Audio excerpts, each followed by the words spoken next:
देखा जाए तो एक अत्यंत उत्साहजनक सूचना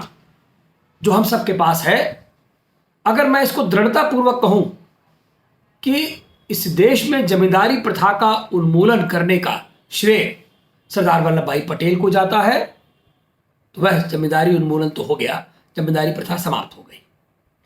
लेकिन महाजनी प्रथा को समाप्त करने का पूरा श्रेय देश के यशस्वी प्रधानमंत्री नरेंद्र भाई मोदी को जाता है। विगत 9 वर्षों में उन्होंने जो जनधन खाते खोलने की इच्छा शक्ति जाहिर की और बैंकों को जो दिशा निर्देश दिए, बैंक वालों को भी मैं अगर कहूं तो वो भी एक वॉरियर की तरह, एक फ्रंटियर सोल्जर की तरह उन्होंने मोदी का साथ निभाया और उन्होंने आज उनको बैंक वालों को भी समाज में एक बहुत बड़ी इज्जत प्राप्त हुई उससे। लेकिन जो टोटल खाते खोले गए वह चौंकाने वाले आंकड़े ये हैं कि इस देश में 50 करोड़ से भी अधिक जनधन खाते विगत 9 वर्षों में खोले गए। एक बात तो स्पष्ट है कि अगर ये इतने खाते हमारे खुले, उन खातों में आने वाला धन उससे भी ज्यादा चौंकाने वाला है कि औसतन खाते की बचत आज के समय में 4076 रुपए प्रत्येक खाता औसतन है और 56%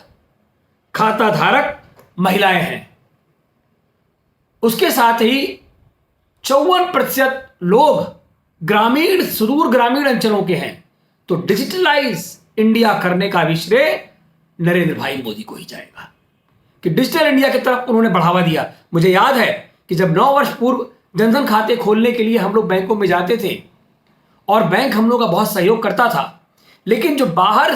विपक्ष हमारा उपहास उड़ाता था, मोदी का उपहास उड़ाता था कि पैसा कहां से लाओगे, पैसा कहां डालोगे, तो उनकी जानकारी के लिए भी यह बहुत जरूरी है कि आज जो देश के प्रधानमंत्री राजीव गांधी ने यह कहा था, आज उनकी पुण्यतिथि भी है, उन्होंने कहा था कि जो पैसा हम ऊपर से भेजते हैं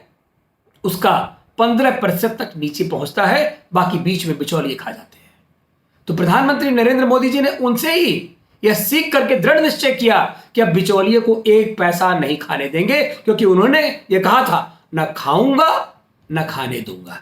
तो एक सकारात्मक सोच के तहत उन्होंने इसको जिस प्रकार से समाप्त किया, इसमें अगर मैं कहूं तो जो वो लोग,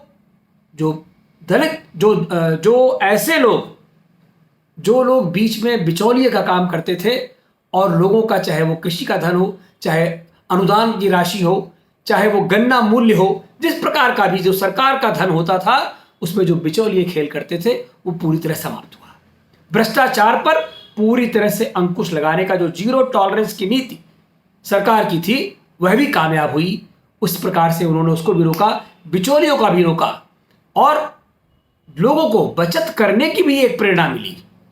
कि किस प्रकार से भी हम अपने धन को बचा सकते हैं। जब बचत खाता ही नहीं होगा तो बचत कैसे करेंगे। एक नई इच्छा शक्ति जो प्रत्येक नागरिक में आई, यह बहुत सकारात्मक है और यह सकारात्मक बदलाव देश के प्रत्येक नागरिक ने आगे बढ़ करके इसको उठाया।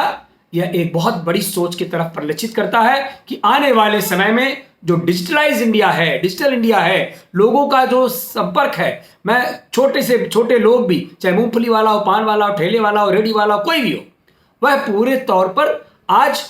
पेटीएम का भी इस्तेमाल कर रहे हैं। डिजिटल इंडिया से, डिजिटल माध्यम से पैसा ले रहे हैं और आदान प्रदान इतना आसान और सरल हो गया है कि लोग उससे बहुत प्रसन्न हैं। मैं सबसे पहले साधुवाद और धन्यवाद देता हूं इस देश के सभी बैंक अधिकारियों और कर्मचारियों को, और मैं पूरे अंदर दिल से प्रसन्नता पूर्वक आभार व्यक्त करता हूं अपने देश के यशस्वी प्रधानमंत्री नरेंद्र मोदी जी का। उनकी सोच को सशक्त नमन करता हूं।